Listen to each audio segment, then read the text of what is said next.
Welcome to another episode of the RESGEN Giving Life Podcast, where we hear stories and have conversations about life in Christ, everyday discipleship, and ways that we as men can give life to others.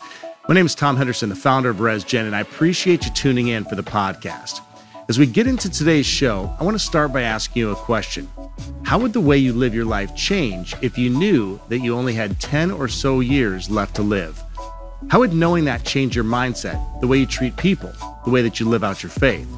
I know it's kind of an intense question to start the podcast with, but the reason I ask is because on today's show, my guests and I are going to be talking about something that most of us probably don't choose to talk about very often. And that's what we would do if we were diagnosed with an incurable disease that will slowly lead to our death. Tim Schut is a husband, a father, and a business owner who was diagnosed with primary progressive apraxia of speech a few years ago. I first met Tim this past year over lunch, and after spending that 75 minutes together, I knew a couple of things. Number one, that I had gained a new friend. And number two, that I needed to invite him onto the podcast so we could all be educated and encouraged by his story. On today's show, Tim and I visit about how he processed being diagnosed with a disease that not only would slowly take his speech, but also his life, just a few weeks after the excitement of launching his new business. We also talk about how his diagnosis has changed the way that he organizes his time and his priorities, the impact it has had on his relationships with his wife and his 3 daughters, and the role his faith has played during the journey. I'm really glad you're joining me for this powerful episode. Here's my conversation with Tim Schut.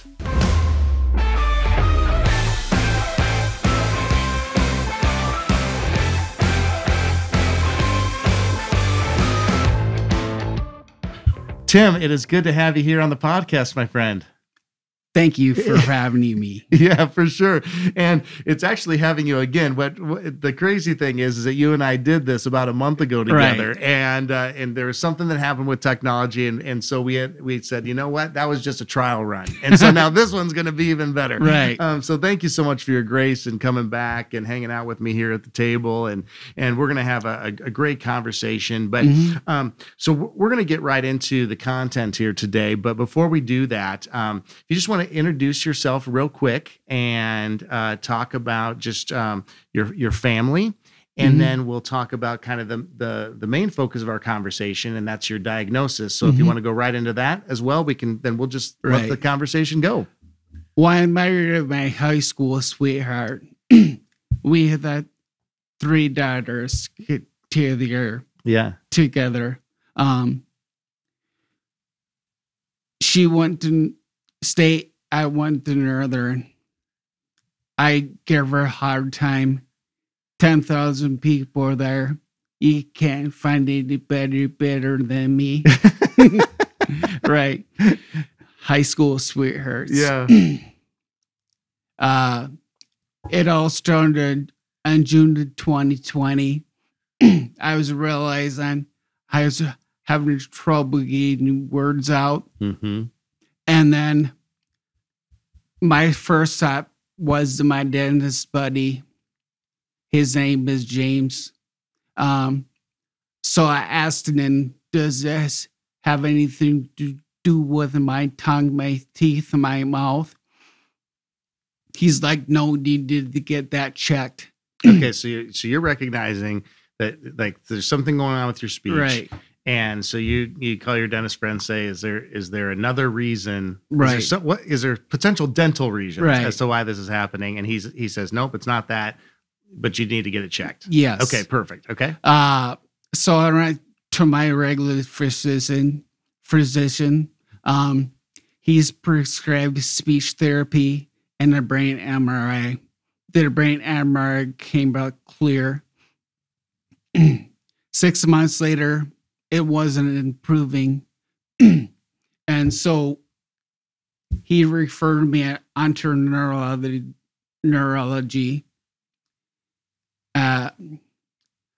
They test me for everything under the sun. Lyme disease, MS. Then they referred me to Mayo for ALS testing. My original appointment was scheduled for August 17th. I called every day at 8 a.m. to see if there's any cancellations. I got a June 21st. Okay, wow. Longest day of the year. Yeah. Longest day of the year for my wife and Uh-huh. I. 7:30 Monday morning, we met at the ALS doc. He's like, I don't think you have ALS, but we're going to continue to do the testing. Right. So he can check that off the list. He did say, I'd like to give you in front of one of our speech pathologists. She happened to have an opening 9:30 that Monday morning. She had my diagnosis within 40 minutes. Primary progressive apraxia of speech. So primary progressive apraxia of speech. Okay. Mm-hmm. So you have that diagnosis. Right. And you're probably going, what in the world does that mean? Right. And so she tells you what? It's very rare disease. Less than 1 in a million. Less than how many million? Less than 1 in a million. Oh, just, okay, 1 in a million. Yeah. Right. Okay, yeah. So, and so let me take that word by word. Primary means it affects the speech first. Progressive means it doesn't get any better. And it only gets worse. Apraxia means I know what to say. It just doesn't come out correctly. Bruce has aphasia. So he doesn't know what to say. My wife and I, we got out of there about 10:30. We had an early lunch, and then we just went to the car and just cried. Game changer. Yeah. Right. So what were the tears for? Was it the knowledge of, because did you know at that time that it would eventually take your speech and your life at that point? Or yes. Okay. So yes, it was basically all unloaded on you. Right. So that the early lunch was probably one where there was maybe a little bit of small talk. Right. Maybe some, were you even hungry at the time? Right. Yeah, I would imagine not. No. But you power some food down and then you go in your car and you just cry. Yeah. Because our lives changed forever in that moment. Mm-hmm. Right. So, that was in Rochester. Yes. Right? Mayo Clinic. Yeah, the Mayo Clinic. And then, so at that point, did you have some more appointments there, or did you have the long drive back to Sioux Falls after that? More appointments there. We stayed there for a whole week. Okay. And your daughters were not with you during that time, right? So they were at home and with family, or friends or whatever. Okay. So when you find this out, you're obviously trying to wrestle with just all the emotions that are going on. And by the way, as I mentioned in the intro, this was just after you had launched your business. Right. And so you have the excitement of launching your new business. Right. This was also during, it was early on. This is what was COVID too. So it was like, we're trying to navigate this world of COVID. Right. You're trying to navigate a new business, the excitement of that, and then you have this diagnosis that's a game changer, right, to use your words. So you go back for more tests.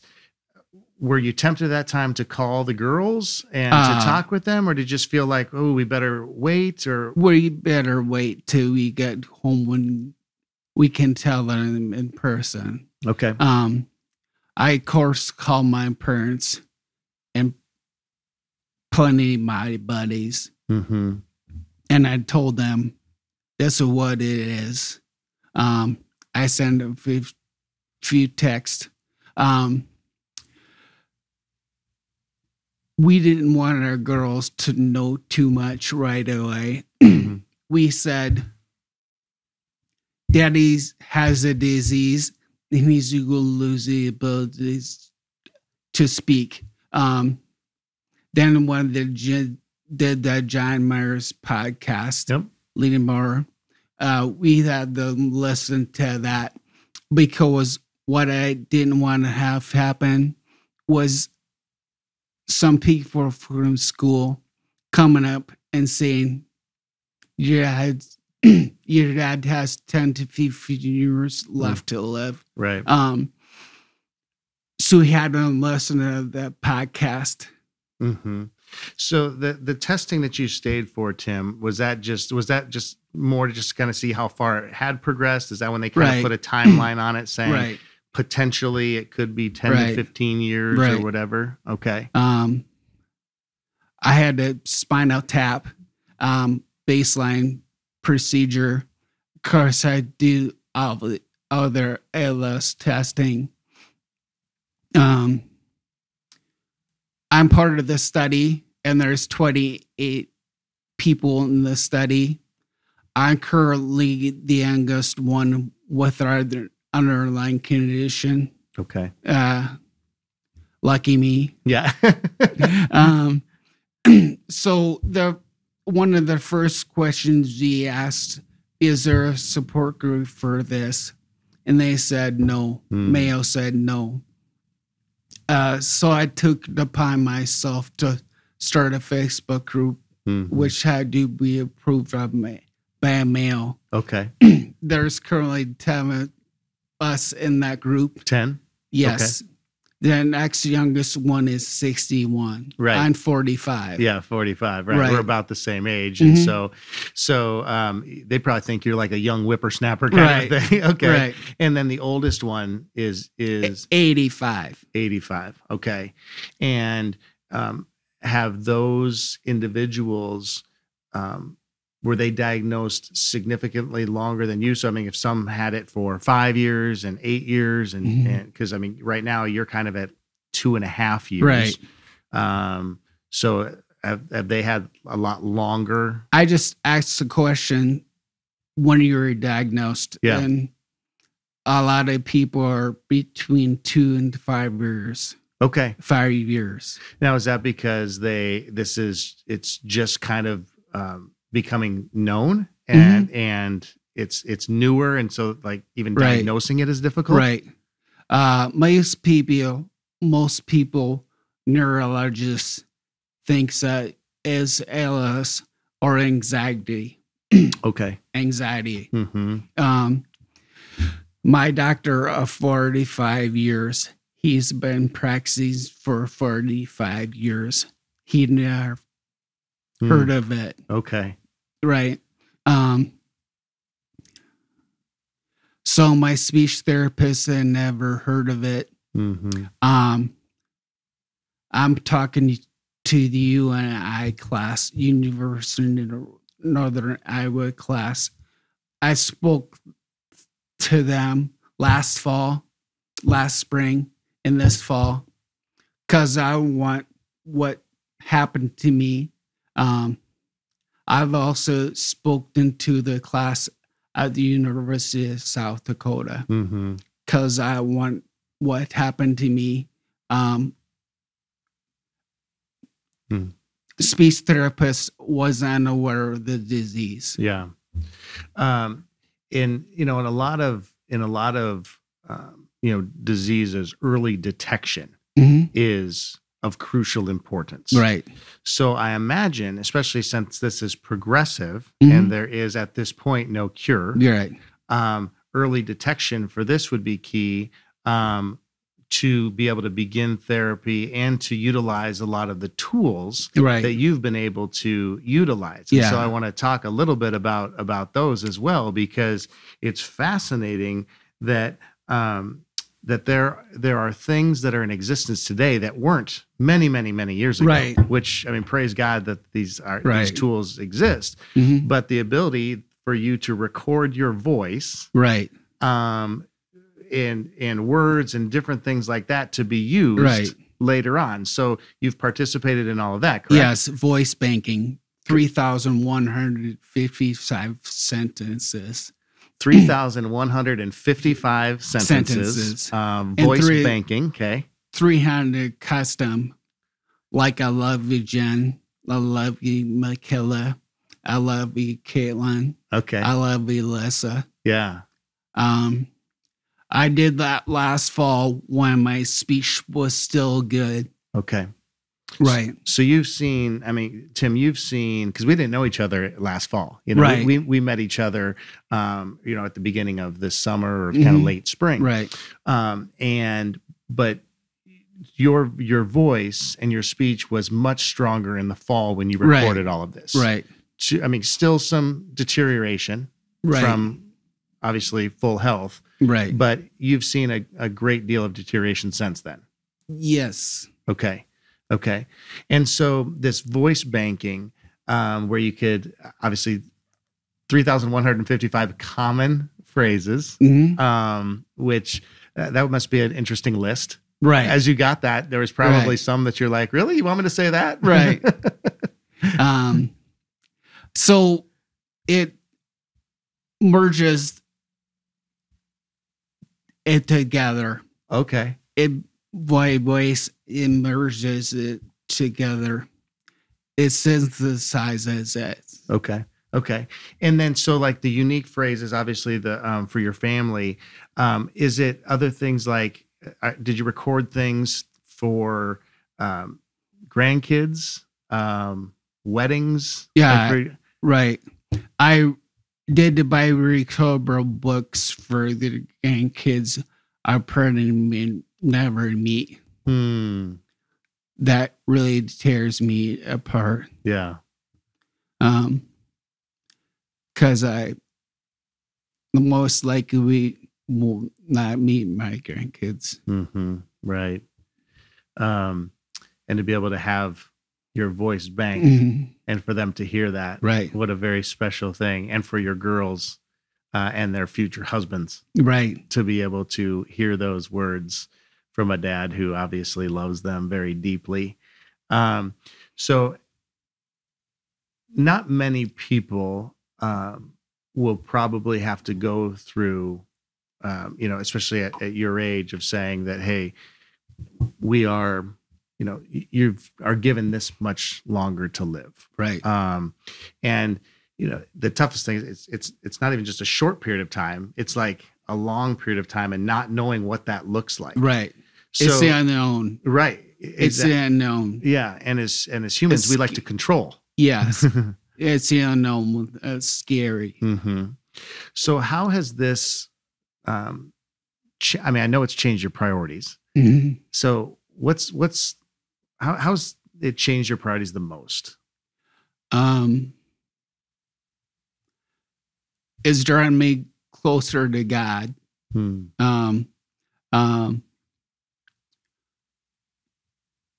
Family first. Family, faith, and friends first. Yeah. Right. Yeah. I'm doing a selfie day since November 10th of 2021.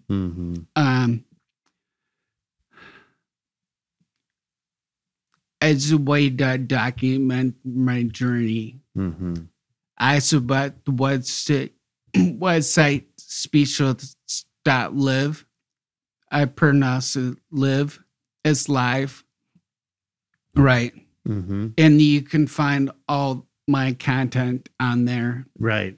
Yeah. And the thing that I love about, you know, the things that you just said, Tim, is what you just said, you know, faith, family, and friends.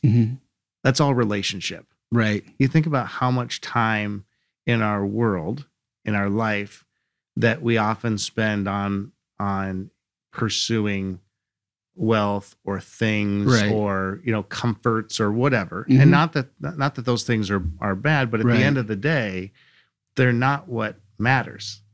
They're not our legacy. They're not what's important. It's the relationship, number one, with Jesus and our faith in him, because we know that, you know, when we begin a relationship with him, that eternity with him starts right now. Right. And then that continues, of course, when we pass on. But then that relationship with our family and friends becomes all of a sudden so much clearer that that's what's important. Right. And so I know that you're doing so much more right now to invest in your girls. Right. And like the things, I know that like at our lunchtime, we talked about how the greatest joys that you have of your day is when you go and watch your girls participate in stuff they love, whether that be volleyball or whatever. So are they participating in sports right now? Yes. Yes. Volleyball, basketball, track. And then my younger two play volleyball, basketball, and track. That's year round. That's softball. Yeah. And my oldest one plays golf. Yeah. Goodness. I mean, so you've got a whole calendar of sports that covers the entire year. That's awesome. Right. That's really a great thing. So we went to Turks and Caicos last March. Mm-hmm. That's bucket list item. Yeah. And then we went to Florida, rented house. That was fun. Right. Yeah. Because again, it's the memories that you're building now that will stay with your family. Right. One of the other things that you just said, Tim, that I think is so good and so important for us to not gloss over is that this has strengthened your faith. Sometimes when we go through difficult challenges, right, and I don't know that there's a more difficult challenge than losing a loved one, or knowing that, okay, I can't be in control of what's ahead. Right. I've been told that this is going to take my speech and eventually take my life. But oftentimes when we have challenging situations, it can do one of two things. It can cause us to run away from God, or pull us away from God, or pull us towards God. And you've made a conscious effort for this to pull you towards God. What was your determining, like, how did that happen for you, as opposed to saying, man, I'm upset? I mean, you could be upset, but I mean, I'm not going to allow that frustration or anger or whatever pull me away from God, but pull me towards God. How did that happen for you? Well, it's quite simply, it's just a disease, and I'm a positive person. Yes. And so I wasn't mad at God. I'd never been angry. I just held him close to me. Right. And one of the things that God, I think, does, if we allow him to, is to surround us with other people, right, that we can lean on. And sometimes as men, that's uncomfortable, right, to say like, hey, I'm struggling, or I need help, or whatever. Right. But God has surrounded you with several great, specifically men, that have come alongside of you to encourage you, right? Right. Rick Melmer is one of them. Yeah. And we just talked this morning about the stuff you just said. Yeah. He was glad I made the choice to engage your God and not run away from him.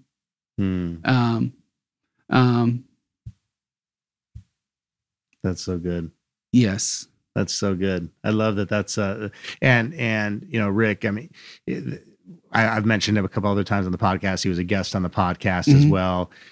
He's just just a phenomenal leader, an encourager. He's an encourager, right? And I know that that's what he's been for you. And then you're part of a men's Bible study, right, where you're connected to other guys, right? Because one of the things I think that again, this is, Scripture says that it's when we are weak that he is strong in our lives, but sometimes we need the strength of other men, and strength of other believers to lean on. And what a neat thing that God's been so faithful in surrounding you with those individuals as well. So you mentioned your bucket list. Yes. Turks and Caicos, and then you went and had a family trip in Florida. Are there other items that you're saying, boy, this is something that we want to do here pretty soon? Yes. European vacation without the kids. Okay. That's been on my bucket list forever. The doctors at Mayo said, don't wait to travel. Mm-hmm. Right. I was just there the past 2 days, and they were really impressed. We talked about earlier. Yeah. Because I had no motor function issues. And my speech, my tongue is strong. Mm-hmm. It's off the charts. Yeah. They had me put this thing in my mouth to measure the tongue. And they said that's the highest anyone's ever scored. Wow. So there's some things to celebrate. Right. Even amongst the heartache. Right. Even amongst the unknown. Mm-hmm. And it's finding those things to celebrate. Right. It's finding those things to look forward to. Right. And you mentioned it earlier about just being a positive person. Right. And there's no question. I said it in the intro, Tim. I said, there's a couple things that after the time that we spent together over lunch, there was a couple things that I walked away with. One, I knew that I had gained a new friend in my life. And then number two, I needed to have you on the podcast to just come and just to kind of share your story and your journey. And one of the reasons was because of the positivity that you do bring and the light that you do bring into a room. And, I like to talk about it in the terms of like temperature. And there's people in our lives that when they walk into a room, you're like, man, did it get kind of chilly in here? Because they're just kind of a cold person. Right. But that's not you. I mean, you bring in a warmth and a welcoming attitude. And it's because you have this resiliency of, I'm just not going to say, woe is me and allow this to get me down. Right. I'm going to allow this to I'm going to still be me in the positive. What was there something that did you make that determination early on of just saying, yes, I'm not going to let this get me down? Yes. I am a positive person by nature. Mm-hmm. And I said, I'm not going to let this bring me down. In fact, I'm embracing it. Mm-hmm. I want to show my girls how to handle adversity. Mm. Right. I consider it a blessing that have this lead time because car accident victims and heart attack victims don't have this chance. Yeah, that's so true. And what a perspective that is to say that, it wasn't that your girls got a phone call and say dad passed away. Right. Driving from Mayo even or whatever, right? Through an accident or, but so that you have this time and try to embrace that and utilize it as a way of investment into your wife and your kids, but then also into other people. Right. And using this as, okay, God, this is the platform that you've allowed to be in my life.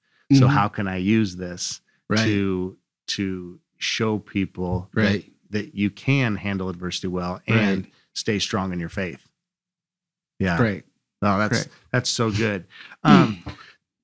So another mutual friend that we have, and we've got a lot. That was originally what brought us together. Yes. Was that we had like 1,000 plus mutual friends on social media. But another mutual friend that we both have is a dude by the name of Jeremy Brown. Jeremy Brown. Yeah, great guy. Was my publisher, and you're working with him. Yes. On a book as well, correct? Family book. A family book. So yes, tell me about it's that. Almost done. Okay. In fact,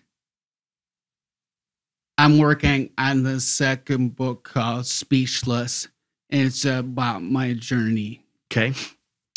And so tell me, let's go to the first book first. So the first book with Jeremy, the family book, what is that book going to be about and for and the content of that? Just me and immediate family. So that won't be for the general public. Yes. To read. So that's a special project that you're working on to be able to give your family as like your story and just their story. And, my life story. Yeah. Okay. And then book 2 is the one that you're working on now. That's going to be more for the general population. General population. Okay.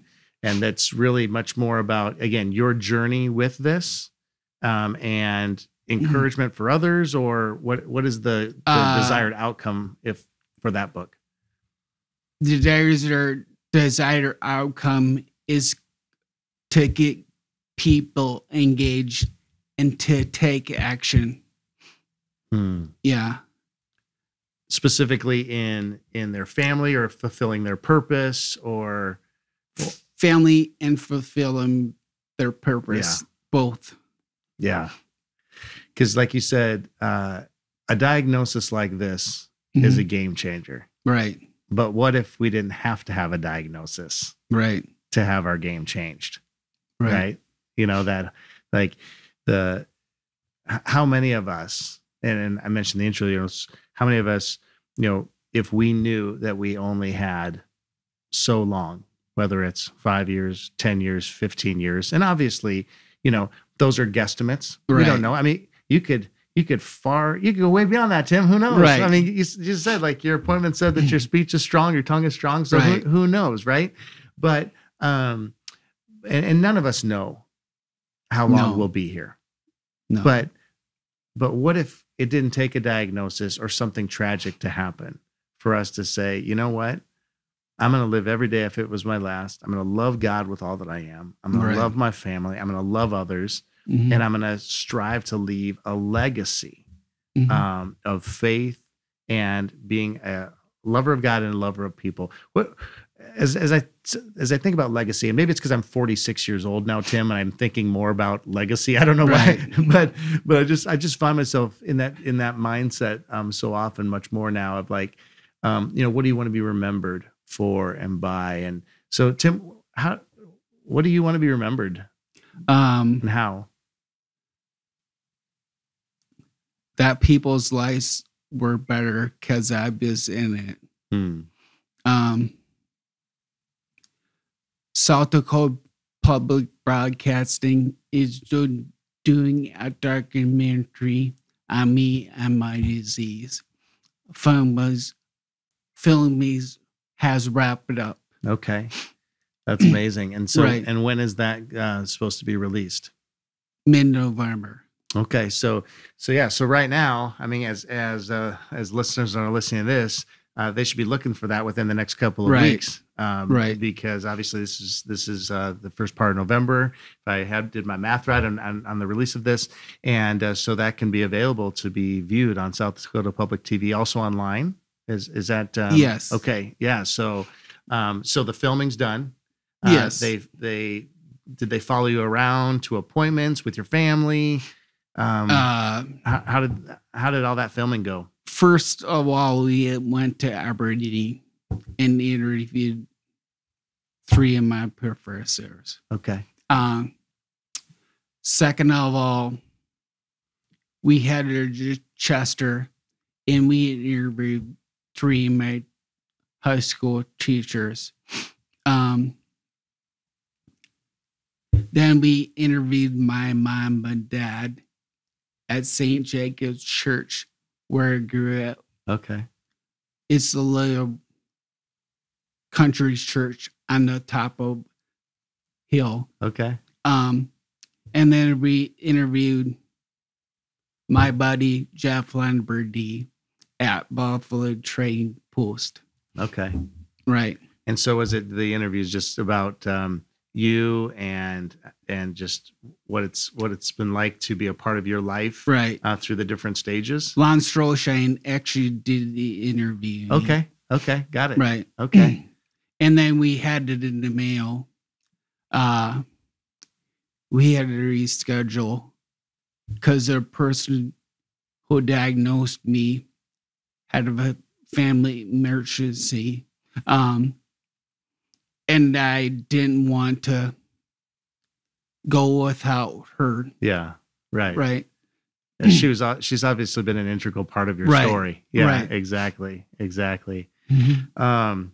Wow, that's it's what a neat thing to be able to have some tools and resources just from ways of just the way that you were able to voice bank for your family, Right. The family book, but then so like for the tools and resources for your immediate family, but then to be able to have these other resources that can help the general public and Right. all of that. I think that's just such a great thing. So as you continue to go through each day, the Lord promises us that regardless of what's going on in our life, Right. that He's always, we never have to question it, that He's always going to be with us. Is there a way, especially that you are feeling God's presence? As you journey through each day, because each day is different and out of your control. Is there a way that you feel like, man, I feel like God is with me? Through my girls. God was with me through my girls. Yeah. And this has definitely brought, they're still, they're teens now, right? Right. All three of them are teenagers? Yes. Okay. 12, 14, 16. Right. So you're in it. You are right in the thick of school dances, school athletics, all that kind of stuff. Right. And I imagine that this has brought you them closer to you. Right. Not just you closer to them. And do you still have moments though, where they still act like teen girls? Yes. And they still talk back to me. Actually, I feel God's presence and my positivity. Yeah. For sure. And there's, I would say there's just no question that is a way that God is using you and giving you the power of positive thinking and a positive mindset, right, as you continue to journey through this. One of the things that we do, and I know that, because you have regular appointments, you have regular, and like you said, you were just at Mayo, you're always working with, how often do you see your speech pathologist? Once every 2 weeks. Okay. I'm going to her today. Right. Yeah. So like right after we get done here. Yes. So your schedule is kind of bouncing around from meeting different people and going to appointments and then trying to make sure that you get to your volleyball matches and all the different things on time and so forth. And so one of the things I really wanted us to do here was to honor your time and one of the things that we do here at the podcast, as is we have a time where we just kind of give a final word, a shot of encouragement, challenge to listeners. But before we get to that, so that's going to be coming, I just want to let you know that I'd love to have you kind of just share a final word of encouragement. But I know that you just got something new that's special, some new ink. Yes. Because I saw a post on it. Yes. So you just got a new tattoo. You're right. That's very special to you. Yes. And so tell me about that. My girl's first initials, it kind of blends together. Okay. So the first initial of all their names. Yes. On shoulder, arm. Right there. Right there. Okay. So it's there. So in the summer when you're wearing tank tops. Yes. Upper left arm. You've got the gun show out. You're showing off your daughter's first initials, which I'm sure was very special. Right. Did they know you were doing that? Yes. Okay. Were they there? No. Okay. So you came home, you showed it, and you got their approval. Right. Yeah. Okay. That's perfect. I love that. I love that. What a special thing for you and for them. Right. And again, just another sign that they're always with you and that you're not journeying alone, that your family's such a key component for you. And, I think about even, my stepfather, he had ALS and a long battle with that, 3+ years of that until finally passing away. And, I just think about, and one of the unfortunate things for us in our families that we're very spread out. We're very spread out around the different around the country. And so we didn't get to be a part of that journey as much as we would have liked to have been versus, like on the phone and FaceTime and that kind of thing, but not being able to have physical presence. But I was so thankful that there were people that were close to my mom and him in that area that could care for them, that could be there with them.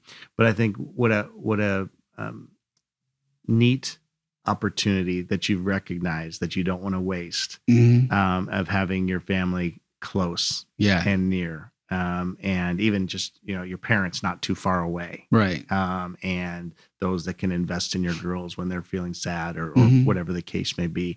And knowing that there's hopefully still many, many years. Yes. They're going to look different. They're not going to be the same as you discussed. I mean, because you don't know when the speech is going to be done. And the longevity, or knowing that it's going to come to an end. It's not like a disease that's causing your body to deteriorate. That's going to cause you to pass away. The number 2 ways of dying are falling down and the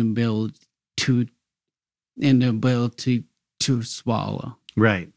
So, knowing that, okay, we don't know what the future holds, but we're going to just live every single day with as much joy and with as much purpose and as much togetherness as possible. And that's been your story. That's been your statements, the way that you've lived from the inception of knowing this. And so I'm so appreciative of that and appreciative of the way that you're not shy about sharing the story. I know that you just did a TEDx talk this past year, which at the time we're recording this, it was just finally released. But how can people, if they want to watch your TEDx talk, how can they find that? Go to speechless.live. Okay, speechless.live online. And so the TEDx talk is on there as well as all these other. Others are podcasts. Yep. And then you have Speechless with Tim as well on social media. Is that correct? Okay. Speechless with Tim. Yep. And that's on all the different platforms, correct? Yes. Okay, perfect. So that way if people want to connect Twitter, with you. Instagram, Facebook. It's all there. Okay, that's awesome. That's great. Well, Tim, I'm very, very grateful that we could spend some time here. Thanks for making this time available to hang out with me and all the listeners and viewers out there.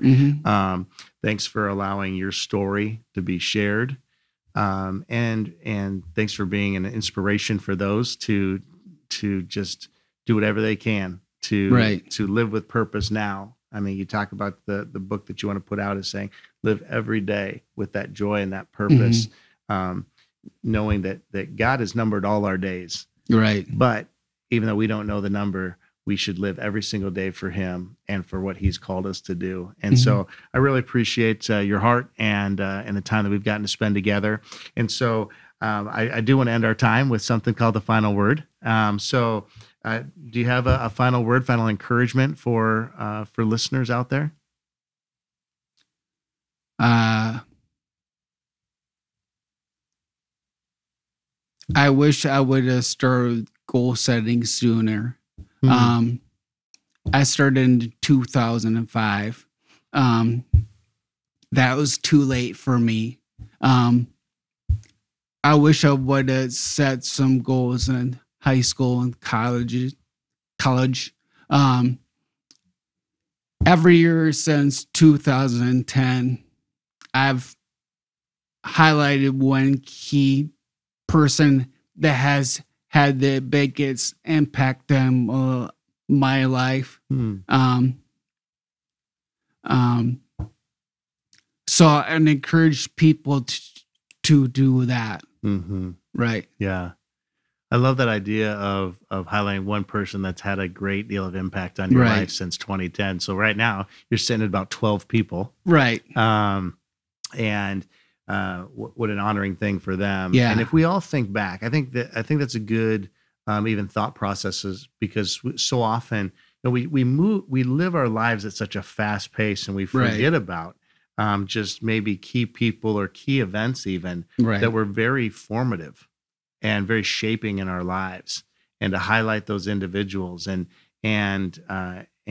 thank them for the role that they played in our lives. Right. That's a powerful thing, because God, like we talked about earlier, God brings people and things into our life for a reason. Right. And what a cool thing that you've done there. Right. And they all know about it. Yeah. Because I've taken selfies with them all. Yeah. Since 2013, I picked one word. Courage was my word for 2021. I didn't hope in part it would be. And then my one word for this year, 2022, is optimism. And I found it shared at Mayo Clinic diagnosis, optimism. Yeah. I bet 2 of them. Yeah. Well, if you look up optimism in the dictionary, they could easily put your face there as the definition, Tim. So thank you again for your time here. I really appreciate your openness, your vulnerability, your honesty with everything. And I look forward to people knowing more about you and your story, whether it be through here, the documentary that's going to be coming out in just a few weeks, or in the book that'll be coming out shortly after that. So thank you so much for being here, and greatly appreciate you, brother. Thank you, Tom.